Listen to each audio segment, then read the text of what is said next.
یہ ہے ننہا احمد، ایک پیارا سا مسلمان بچہ جو ہمیشہ سچ بولنا اور اچھے کام کرنا پسند کرتا ہے۔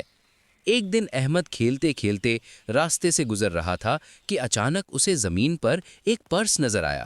احمد نے پرس اٹھایا اور دل میں سوچا، یہ پرس میرا نہیں، کسی اور کا ہے۔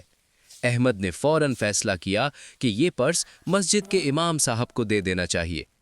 تھوڑی ہی دیر میں ایک آدمی پریشان حال آیا اور اپنا کھویا ہوا پرس تلاش کرنے لگا۔ جب اسے اپنا پرس مل گیا تو وہ بہت خوش ہوا اور احمد کے لیے دل سے دعا کی۔ احمد مسکرایا اور خوش ہو گیا کیونکہ وہ جانتا تھا کہ اللہ سچ بولنے والوں کو پسند کرتا ہے۔ نبی کریم صلی اللہ علیہ وسلم نے فرمایا، سچائی نیکی کی طرف لے جاتی ہے اور نیکی جنت کی طرف لے جاتی ہے۔ اختتامی پیغام: آؤ ہم سب بھی ننھے احمد کی طرح ہمیشہ سچ بولنے والے بنیں، انشاءاللہ۔